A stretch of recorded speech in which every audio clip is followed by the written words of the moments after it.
Acaba de salir una película titulada La Pasión de Cristo, que rompió todos los récords de taquilla en la mayor parte de las salas de exhibición en el mundo entero, y donde los sociólogos, los psicólogos, los argumentistas, los historiadores y todo tipo de personajes trataron de investigar y de llegar a la raíz el por qué esta película fue de tanto impacto, por qué llenó las salas, por qué la gente compraba los boletos antes de que apareciera, y pues algunos atribuyeron y dijeron, bueno, es que se trata de un truco publicitario, se trata de una maquinaria increíblemente montada en Hollywood, siempre el mundo tratando de dar una explicación material, lógica, a la razón humana. Sin embargo, detrás de todo esto, nosotros encontramos que la principal razón por la cual el mundo comenzó a tratar de asistir a ver esta película es porque es un síntoma de la vaciedad en que vive la gente. La gente está vacía, estamos hartos de la corrupción, estamos hartos de tanta pornografía, estamos hartos de tanta inmoralidad, y la Biblia dice que en lo más profundo de nuestra alma tenemos la eternidad, tenemos la conciencia, ya sea los aztecas, los jíbaros, los sumerios, los babilonios, los egipcios, todos los seres humanos traemos la conciencia de la eternidad. Desgraciadamente, cuando tú vas a ver esta película, no hay muchas cosas que estén apegadas a la Biblia. Una de las cosas que más impactaron, y gracias a Dios a la gente, fue los increíbles sufrimientos y los azotes que Cristo sufre en el pretorio romano antes de ser arrastrado y colgado como un vulgar animal en la cruz en medio de dos ladrones. De ahí en fuera, ¿verdad? Hay muchas cosas, muchos errores, muchas herejías en el huerto de Getsemaní, Cristo diciéndole al Padre que lo salve de esa hora, etcétera, etcétera, que lo defienda, Pedro diciendo que lo traiciona dentro del Sanedrín, y muchas cosas que muchos cristianos estudiosos de la palabra pudieron darse cuenta que no era verdad. Este estudio que hemos iniciado, el último día de Jesús, tiene esa intención y este propósito: ver, estudiar de una forma sistemática toda la pasión de Cristo,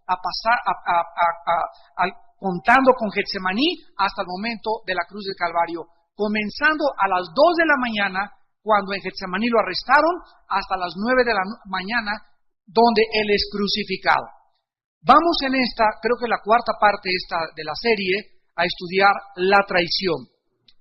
Eran aproximadamente entre las 2 y las 2:30 de la mañana, cuando Cristo regresó de Getsemaní con sus discípulos.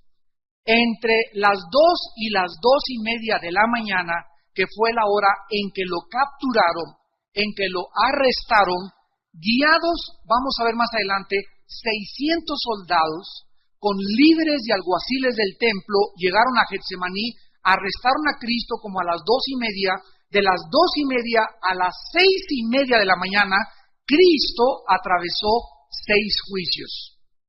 6 juicios Cristo atravesó, que son los que vamos a ir desarrollando y estudiando. Algunos de estos juicios fueron formales y otros informales. A las 9 de la mañana, el Señor Jesucristo estaría colgado en una colina llamada Gólgota, en medio de 2 ladrones. O sea que desde que lo arrestaron en Getsemaní hasta la cruz transcurrieron 7 horas. En todo este tiempo, de Getsemaní a la cruz del Calvario, Cristo sufrió 6 juicios. Y a las 3 de la tarde, o sea, de las 9 de la mañana que lo crucificaron, a las 3 de la tarde que Él murió, Cristo duró colgado en la cruz durante 6 horas. Después de estas 6 horas, cubrieron las tinieblas la tierra, y el tiempo total, desde todos los arrestos, los juicios, la sentencia y la ejecución, sería, repito, de 7 horas. Muy bien. Nunca, señoras y señores, damas y caballeros, señores abogados que nos acompañan, nunca en la historia humana ha existido una perversión de la justicia que la que tomó lugar durante los juicios de Jesús. Todo lo que sucedió, absolutamente todo, fue completamente ilegal. Desde su arresto hasta su crucifixión. Todo principio de la justicia fue violado. Las leyes, tanto las leyes criminales como las leyes eclesiásticas y legales, todas fueron violentadas y todas fueron pisoteadas. El historiador Josefo escribió que fue un vil asesinato porque jamás existieron ni los cargos, ni los testigos, ni tampoco las acusaciones que pudieran legalmente sentenciar a este hombre a la pena de muerte. El complot del Sanedrín, abran sus Biblias en Juan capítulo 11, es interesantísimo que se haya iniciado, que haya comenzado el complot a comenzar a cuajarse exactamente después del más grande milagro que Jesucristo llevó a cabo, la resurrección de Lázaro. Imagínense ustedes, después del más grande milagro, ellos, hipócritas líderes religiosos que le pedían señales, dinos si tú eres el Cristo, dinos si tú eres el Hijo de Dios, cuando sus leyes en el Antiguo Testamento decían, estaba escrito por los profetas hebreos, que el Mesías sanaría a los cojos, a los ciegos, a los mancos, a los leprosos, etcétera, etcétera. Y aquí tenemos al grupo de religiosos viendo a un hombre levantar a otro hombre de entre los muertos con el poder simplemente de su voz, y al acabar este milagro, ellos comienzan a planear asesinarle. Juan capítulo 11, dice el versículo 47 en adelante: entonces los principales sacerdotes y los fariseos reunieron el concilio, o sea, el concilio, recuerden, es el Sanedrín. Reunieron el Sanedrín, es otro nombre para el Sanedrín, que era el brazo ejecutor de la ley de los judíos. Era el cuerpo gubernamental de los judíos en tiempo de Cristo. Entonces reunieron a este consejo y dijeron, ¿qué haremos? Porque este hombre hace muchas señales. Si le dejamos así, todos creerán en él y vendrán los romanos y destruirán nuestro lugar santo y nuestra nación. Entonces Caifás, uno de ellos, sumo sacerdote aquel año, les dijo, vosotros no sabéis nada, ni pensáis que nos conviene que un hombre muera por el pueblo y no que toda la nación perezca. Esto no lo dijo por sí mismo, sino que como era él sumo sacerdote aquel año, profetizó que Jesús había de morir por la nación, y no solamente por la nación, sino también para congregar en uno a los hijos de Dios que estaban dispersos. Así que desde aquel día acordaron matarle. Fue exactamente después de que vieron que Cristo tenía poder para levantar a los muertos que comenzaron el contubernio, el complot para asesinarle. En Mateo capítulo 26, vayan poniendo marcas porque vamos a ir regresando de un evangelio al otro. Mateo 26, versículos del 3 al 5. Vemos que 2 días exactamente después de la Pascua, el Sanedrín se vuelve a reunir. Mateo 26, versículo 3 al 5. Entonces los principales sacerdotes, los escribas y los ancianos del pueblo se reunieron en el patio del sumo sacerdote llamado Caifás y tuvieron consejo para prender con engaño a Jesús y matarle. Pero decían, observen esto cuidadosamente, no durante la fiesta, para que no se haga alboroto en el pueblo. Vean ustedes, hermanos, que el Sanedrín y los sacerdotes y los líderes religiosos comienzan a planear después de la resurrección de Lázaro la forma, el día, el tiempo en que caerían y matarían y sentenciarían a muerte a Jesucristo. Pero entre ellos sabían, entre los líderes religiosos del Sanedrín, que no podían capturar a Cristo ni arrestar a Cristo. ¿Cuándo?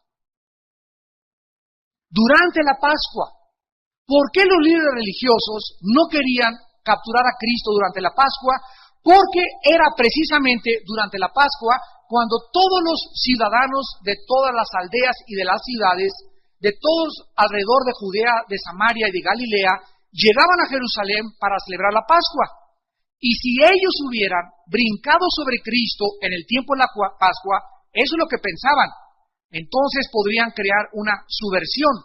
O sea, se levantaría el pueblo porque ellos creían que el pueblo apoyaba a Jesucristo por todos los milagros que Jesucristo llevó a cabo. Entonces llegaron a una conclusión: vamos a matar a Cristo, pero no va a ser durante la Pascua.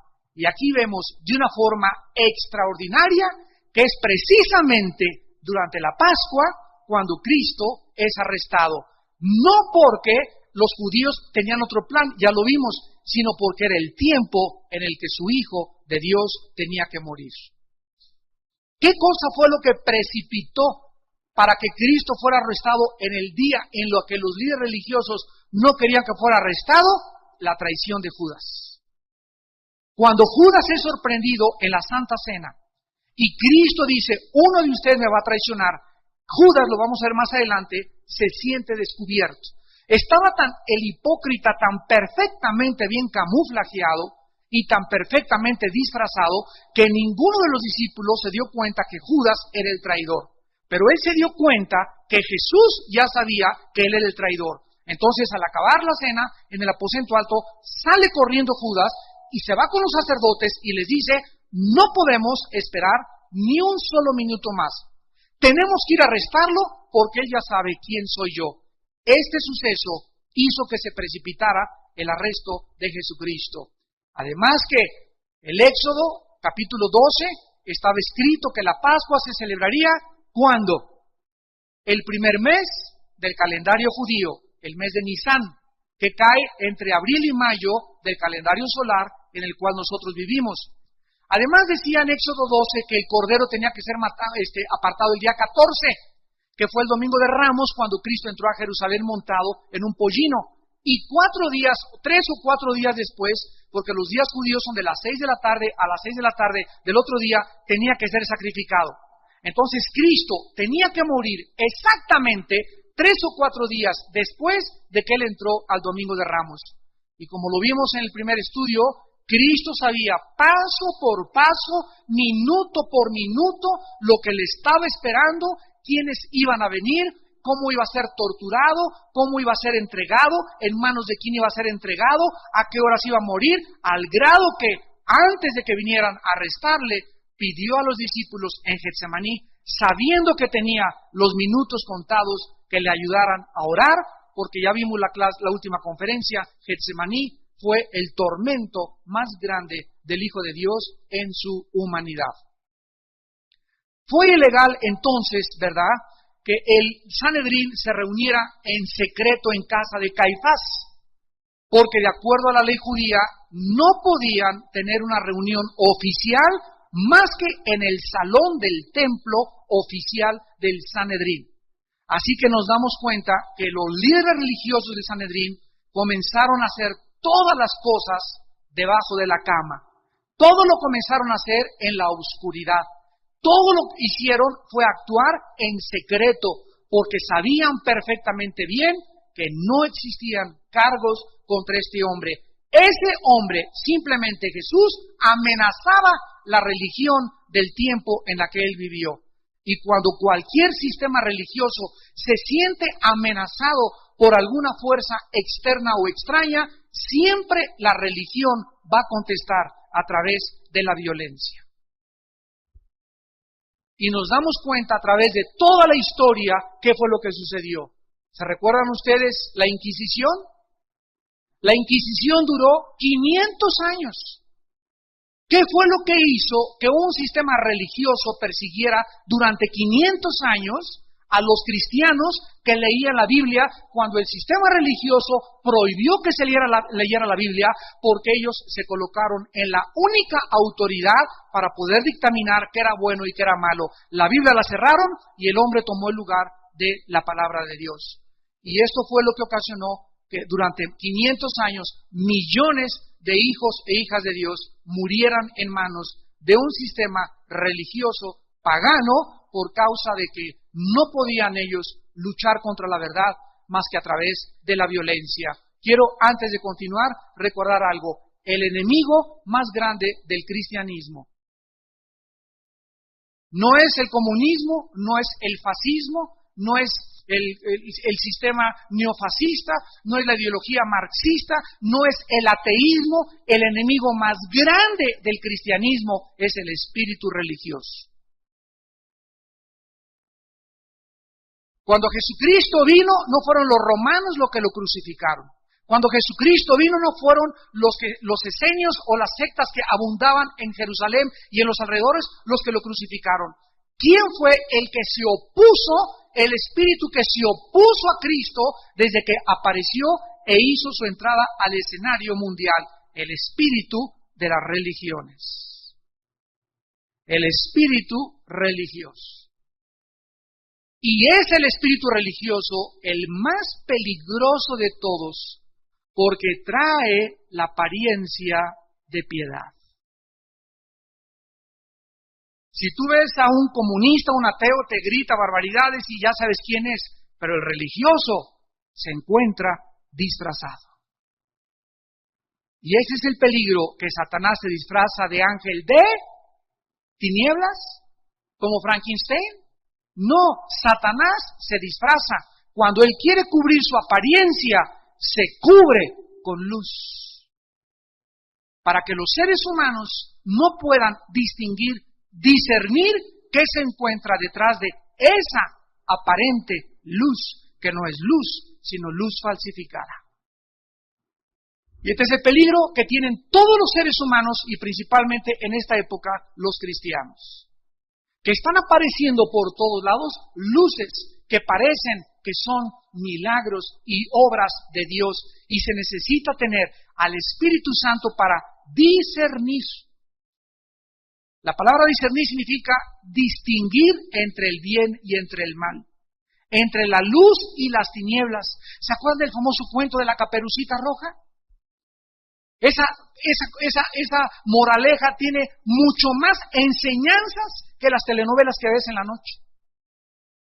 Porque ahí ves claramente, ¿verdad?, a través de esta moraleja, de qué forma el lobo, ¿verdad?, tenía que disfrazarse para acercarse a la Caperucita Roja, y desde que somos niños, a través de estos cuentos que contienen una verdad moral encerrada, escondida, descubrimos que a eso es lo que la Biblia enseña desde hace miles de años, que tengamos cuidado, porque cuando alguien viene a tu vida a hacerte daño, no va a venir sin máscara, se va a cubrir y se va a disfrazar. Y esta es la razón por la cual el Espíritu Santo nos manda, hermanos, ¿a qué cosa? A que seamos sinceros unos con otros entre nosotros. A que nos amemos con una fe no fingida. Que nuestro amor entre nosotros sea verdaderamente nacido del corazón. Que no digas, mi hermano, ¿cómo estás? Y aquí traes el sable Conan detrás de ti.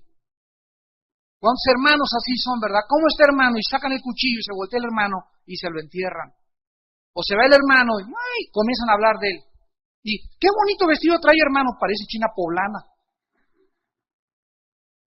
Cuando nosotros comenzamos entre nosotros a perder la autenticidad, cuando ya no somos genuinos, cuando entre nosotros comienza a haber hipocresía y comienzas a darme una cara que no eres, o yo te comienzo a dar una cara que no soy, ¿sabes una cosa? No soy digno verdaderamente de ser llamado hijo de Dios. Porque si algo lo vamos a ver en Judas, Dios odia es la hipocresía. Que no seamos como nosotros debemos de ser. Y Dios anhela con todo su corazón que entre nosotros nos amemos con ósculo santo. Ahora muy bien, fue ilegal entonces que el Sanedrín le sentenciara, planeara sin ninguna acusación, juicio o defensa. Acordaron sentenciarlo a muerte, pero lo querían hacer a escondidas, en secreto, sin hacer mucho ruido y esperar hasta después de la Pascua, repito, para que la multitud de la gente no se levantara y no causara un problema de insurrección o de subversión. Ahora, en Lucas 22, versículo 3 al 6, otro evento sucedió a favor de los líderes que estaban buscando los medios para matar a Jesús. Dice Lucas 22, del 3 al 6.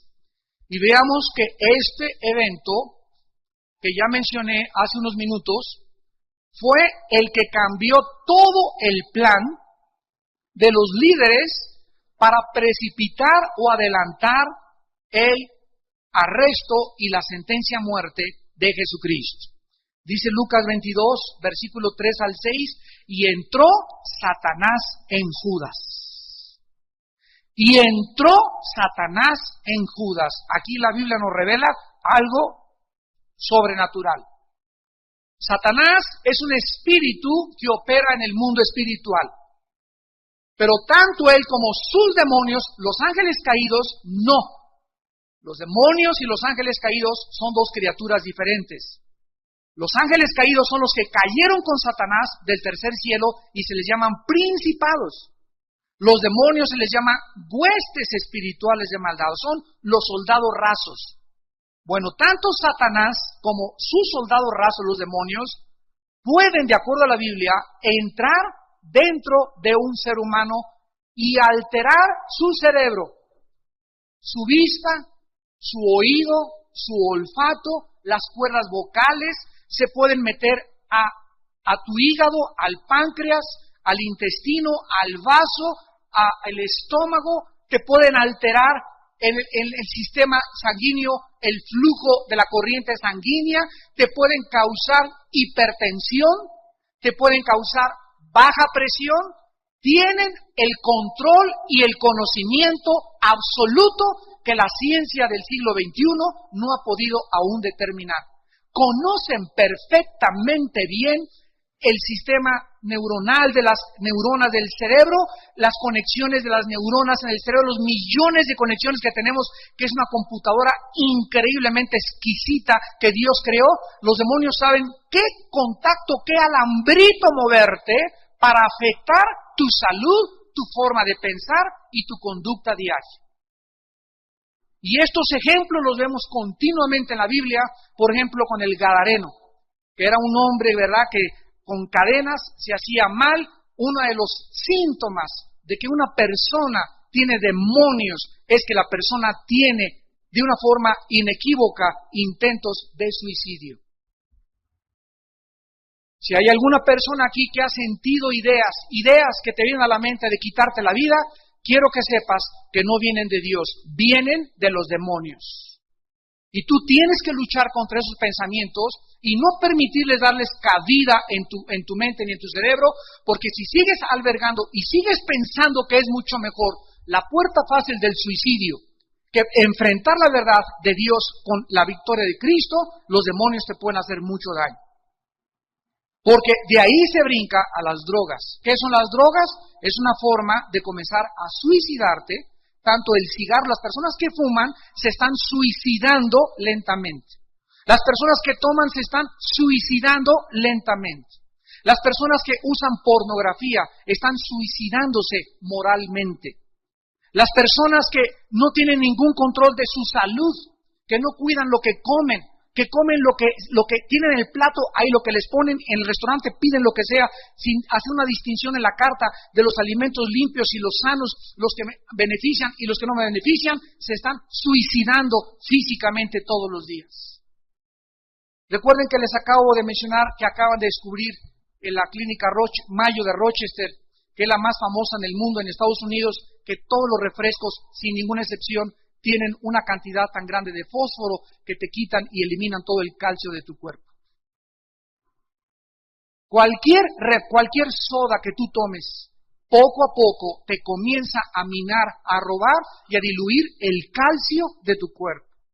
Cuídense las mujeres pasando de los 40 años de tomar refrescos. Y así la ciencia nos está ayudando a poder cuidarnos más y a saber qué es lo que podemos ver y lo que podemos comer.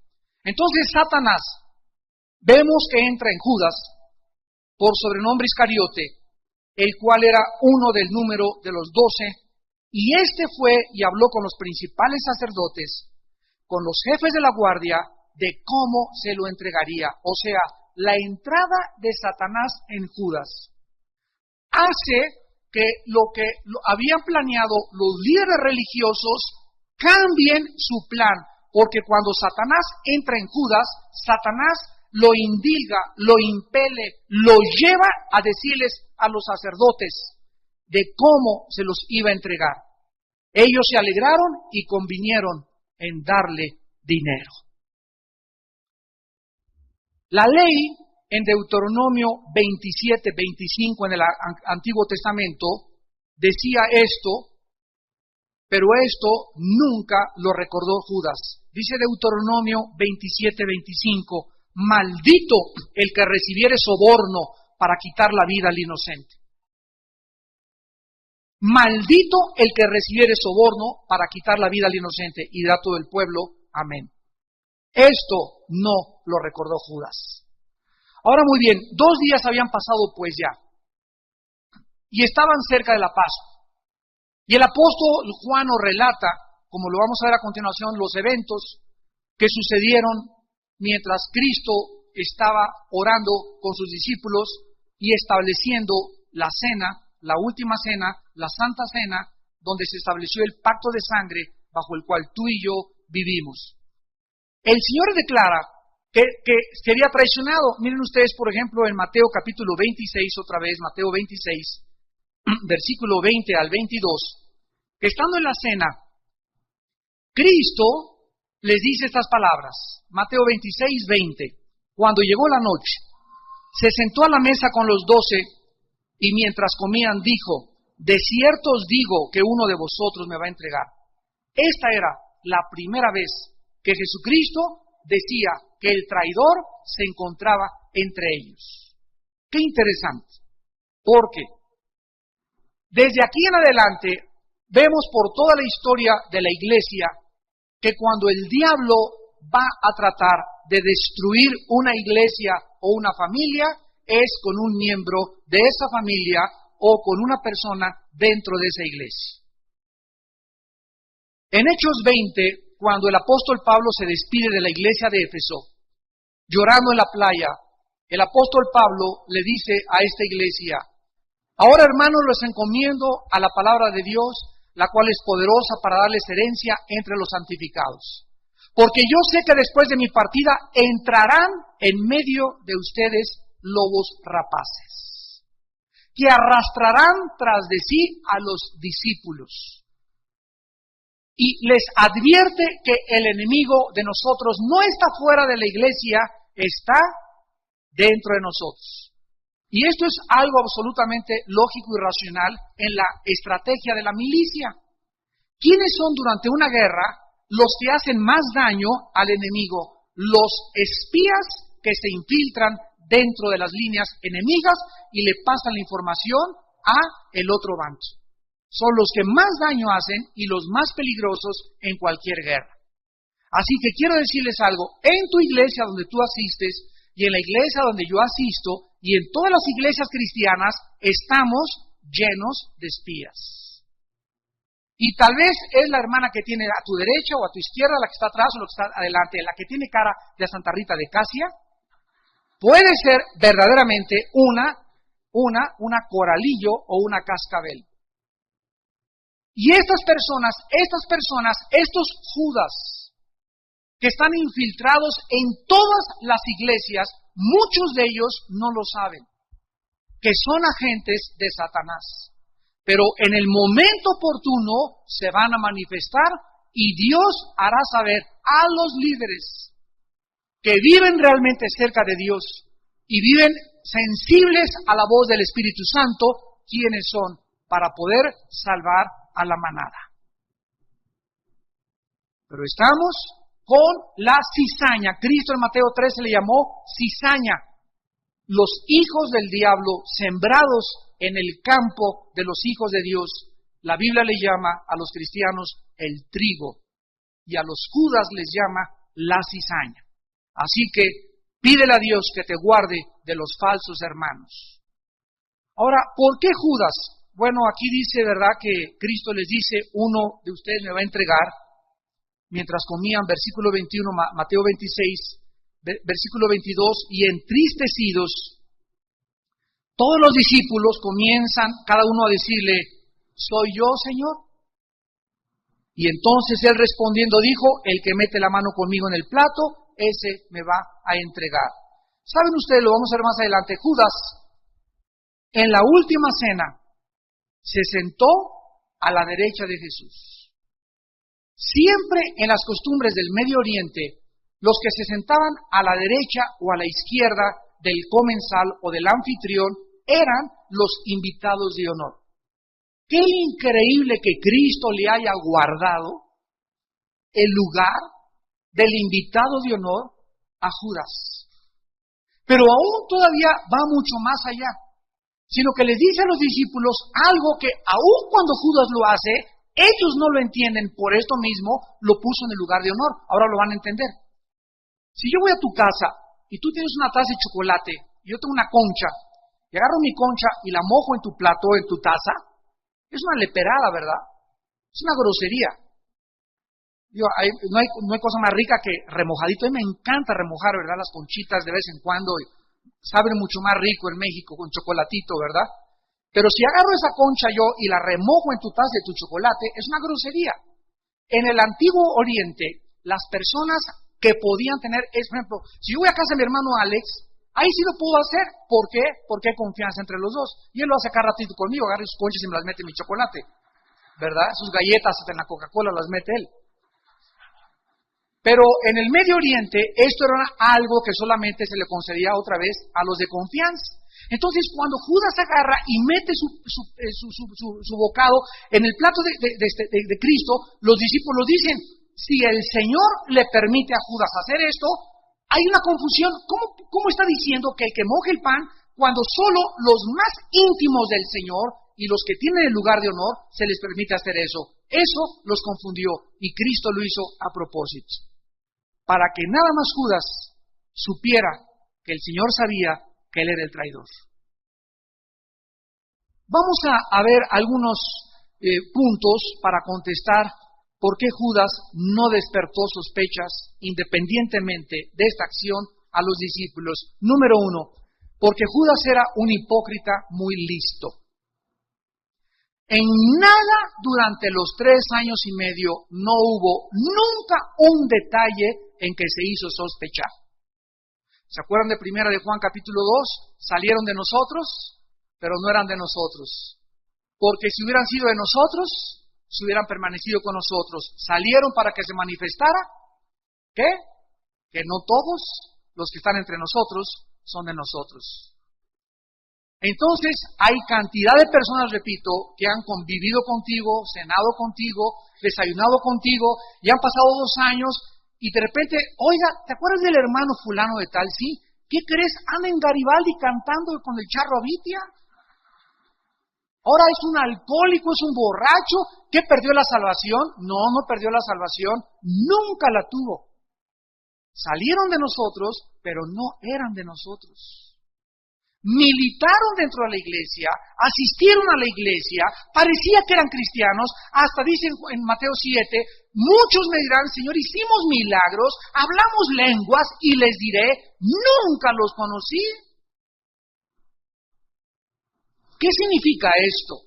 En Juan 10 Jesús dijo, mis ovejas conocen mi voz y yo las conozco. Y cuando Jesús dice, nunca los conocí, significa que nunca fueron sus ovejas. En segundo lugar, ¿por qué Judas no despertó sospechas? Porque era el tesorero. Lo cual era una posición en ese tiempo también muy privilegiada y de muchísima confianza. Los judíos estaban continuamente, como lo siguen todavía, orientados hacia el dinero. Hacia el dinero. Y las riquezas materiales eran consideradas en aquellos tiempos y también actualmente como una aprobación social. Dime cuánto tienes y te diré lo que vales. Dime qué carro traes para saber si me junto contigo. En tercer lugar, Jesús nunca, esto es asombroso, Judas no despertó sospechas porque Cristo nunca tuvo un comportamiento diferente con Judas, aun cuando sabía que era el traidor. O sea que pudo haber una ocasión en que Cristo pudo haber dicho, ¿verdad? Ya te conozco, chiquito, vas a ver. Pero durante los 3 años y medio, Cristo trató a Judas igual que los demás. Él sabía, dice en Juan 6, versículo 70, ¿qué no os escogí a vosotros y uno de ustedes es el diablo? O sea, desde que Cristo le dijo a Judas, ven Judas, acércate a mí, Cristo sabía que Judas era el diablo. Y lo pudo haber tratado indiferente, lo pudo haber tratado despectivamente, lo pudo haber tratado o lo pudo haber marginado, pero nunca hubo una sospecha de que Cristo tratara diferente a Judas, por lo que los discípulos no se imaginaban en la última cena quién de todos era el traidor. En cuarto lugar, ya lo vimos, Judas además estaba sentado en el lugar de honor de la mesa. ¿Cómo podían ellos pensar que al que le da el Cristo el lugar de honor, podía ser él precisamente el traidor? En quinto lugar y finalmente, Judas comparte el plato de Jesús. Esto era algo que el anfitrión, repito, le daba al invitado de honor, por lo cual los discípulos se confundieron aún más cuando Jesús pronunció estas palabras. Pero Judas, dice Juan capítulo 13, versículo 27, en lugar de recibir a Jesús, al Hijo como su Salvador, Judas recibe a Satanás. Dice Juan 13, 27, después del bocado, Satanás entró en él.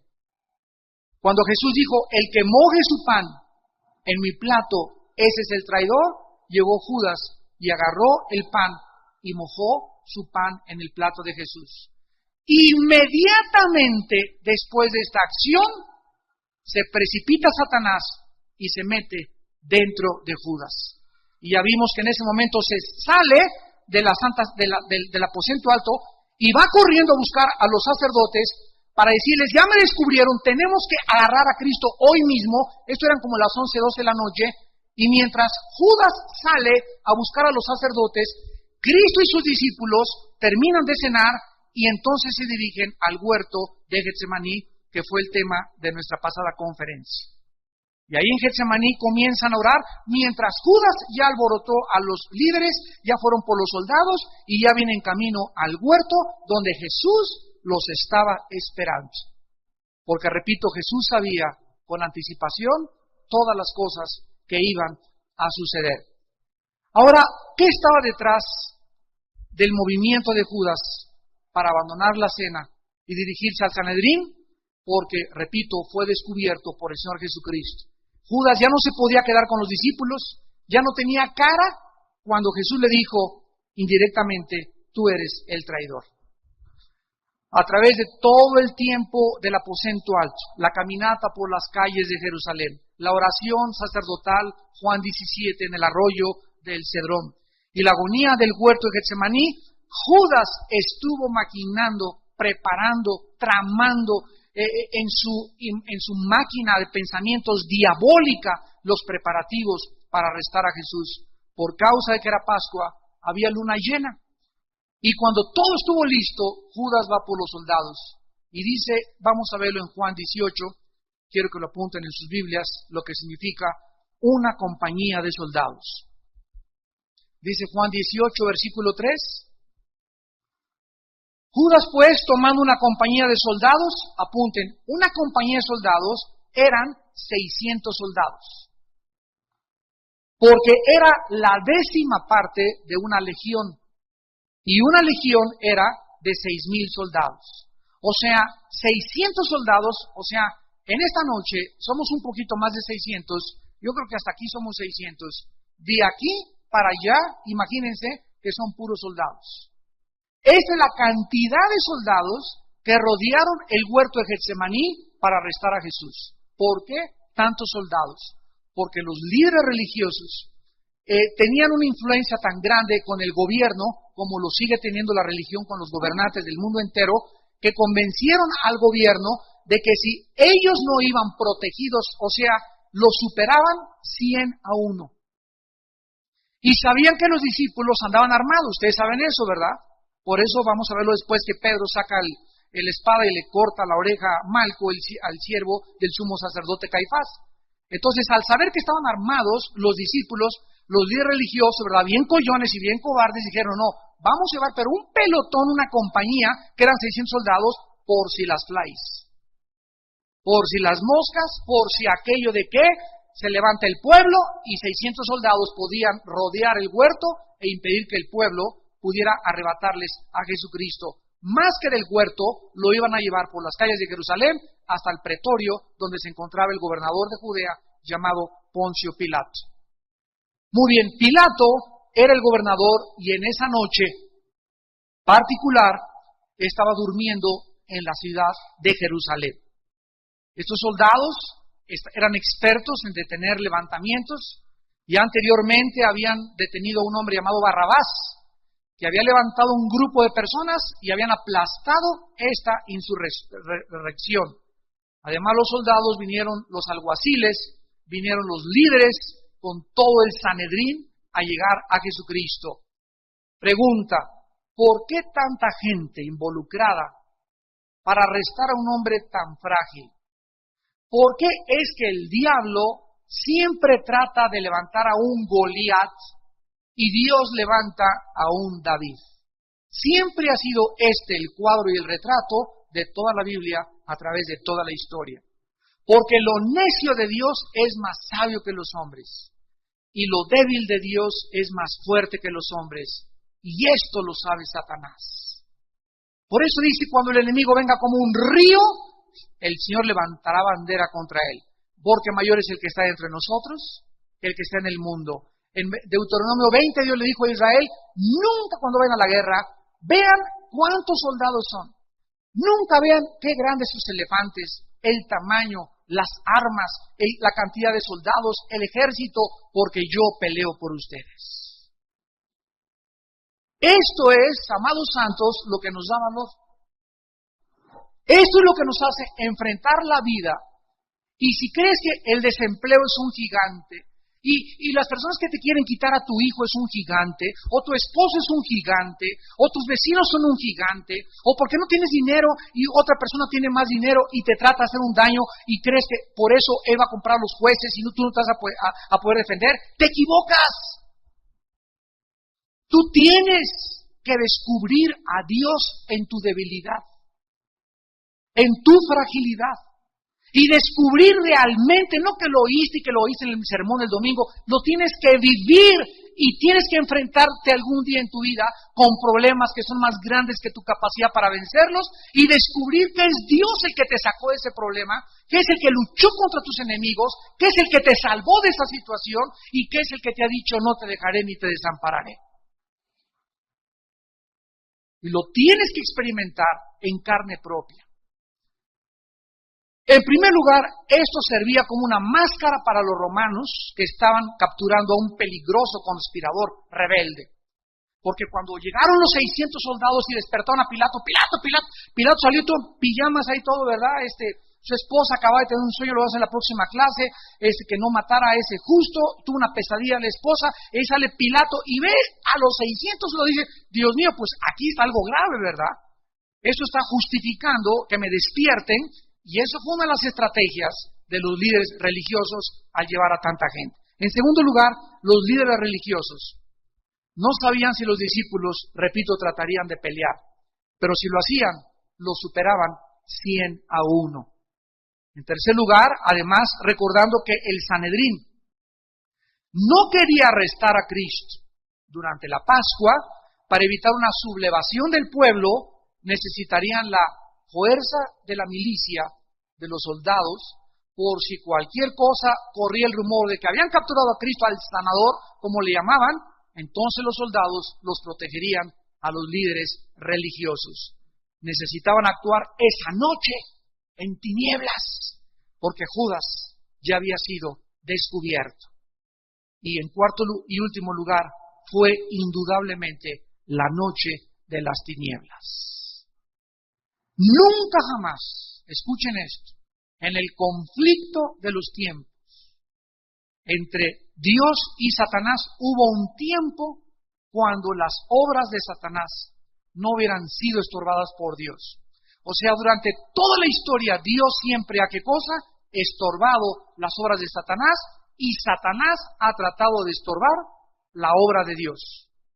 Satanás no esperaba que esta vez fuera diferente, pero aquí tenemos el único tiempo en la historia, la única noche de todos los siglos de los siglos, en el que Dios le permite al enemigo capturar el balón y meterle un gol. La primera vez en la historia en la que Dios permite que el enemigo haga todo lo que él quería hacer. Nunca había ocurrido algo semejante en toda la historia. Dios abre totalmente el campo y permite que las tinieblas se dirijan a un lugar que es la cruz en el monte Gólgota.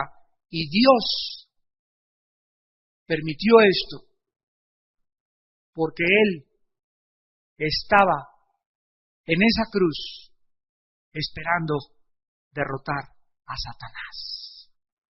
Gloria a Dios, aleluya.